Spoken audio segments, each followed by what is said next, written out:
الحمدللہ رب العالمین والصلاة والسلام علی نبینا محمد وعلی آلہ وصحبہ اجمعین، اما بعد۔ عورتوں کے مسائل کے اوپر آج ہم دیکھیں گے امام جوزی رحمہ اللہ عورت کا حیض کا خون کا ذکر کرتے ہیں کہ فقہا نے حیض کا جو عورت کا مسئلہ ہے وہ کس عمر میں یہ ہو سکتا ہے، اور فقہا نے اس کی کم سے کم جو مدت ہے وہ 9 سال رکھی ہے کہ 9 سال کی عمر میں یہ ہو سکتا ہے، اور اس کی اور عورت کو بالغ مانا جائے گا۔ اور یہ خون کب تک ہو سکتا ہے، عورت کو آ سکتا ہے، اس کے لیے تقریباً اہل علم نے 50 سال تک کی مدت کا ذکر کیا، اوپر نیچے بھی ہو سکتا ہے لیکن تقریباً 50 سال۔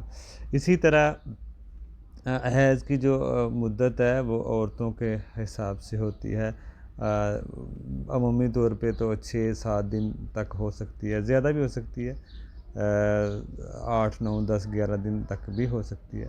اسی طرح حالت حیض میں ممنوع کام، دیکھیں وہ کام جو حالت حیض میں نہیں کرنے، وہ کون سے ہیں اس کو سمجھا جائے۔ دیکھیں سب سے پہلے نماز اور روزے کی قضائی دینی ہوگی بعد میں، لیکن نماز روزہ اس حال میں پڑھنا حرام ہے، اس کا کوئی فائدہ نہیں۔ اسی طرح دوسرا معاملہ میاں بیوی کا خاص تعلق، یہ بھی اس ٹائم حرام ہے، اگر کسی نے کر لیا تو اس پہ کفارہ دینا پڑے گا میاں بیوی دونوں کو، 1 دینار یا نصف دینار۔ 1 دینار 4.25 گرام سونے کا تقریباً آدھا تولے کے قریب کہہ لیں، ٹھیک ہے نا، تو دیکھیں کتنا بنتا ہے، تو یہ اس کو کفارہ ہوگا اگر انہوں نے جان بوجھ کے کیا۔ ایک ہوتا لا علمی میں شوہر کو پتہ نہیں تھا اس حالت کا، تو وہ الگ مسئلہ ہے، لیکن عام مسئلہ یہی ہے۔ یہ دوسرا مسئلہ۔ تیسرا قرآن مجید کو چھونا، مصحف کو، یہ بھی جائز نہیں۔ ہاں اگر ہاتھوں میں دستانے پہنے ہوں، کوئی ٹیب سے موبائل سے دیکھ کے پڑھ لیں، یا کسی کو یاد ہو حافظہ کے طور پہ پڑھ لے تو اس کا کوئی مسئلہ نہیں ہے، بلکہ عورت ذکر کر سکتی ہے۔ اس میں بھی مختلف قول ہیں علماء کے،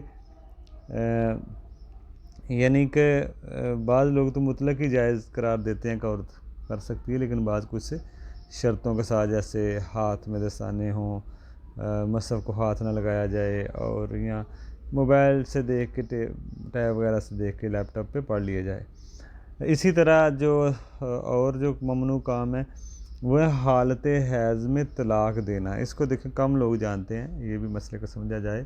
حالت حیض میں طلاق دینا شوہر کے لیے حرام ہے، اور عورت کے لیے بھی اس حالت میں طلاق لینا حرام ہے۔ عورت کو بھی اس مسئلے کا علم ہونا چاہیے کہ اگر حالت حیض میں تو وہ شوہر کو بولے کہ اس حالت میں طلاق نہیں ہوتی، آپ جب عورت پاک ہو اور شوہر نہ ملا ہو غسل کے بعد پھر طلاق دے عورت کے غسل کے بعد۔ یہ بھی ایک بات ہے، بلکہ بعض اہل علم نے فرمایا کہ طلاق ہوگی نہیں، امام ابن تیمیہ اور شیخ ابن باز وغیرہ ان کے نزدیک ہوتی نہیں ہے، بعض مانتے بھی ہیں۔ اسی طرح عدت کا شمار بھی حیض سے ہی ہوگا، مہینے سے نہیں۔ اگر کسی عورت کو حیض آتا ہے تو اس کی عدت کا بھی جو معاملہ ہے وہ حیض سے گنا جائے گا، اور اگر کسی کو حیض نہ ہو پھر مہینہ ہے۔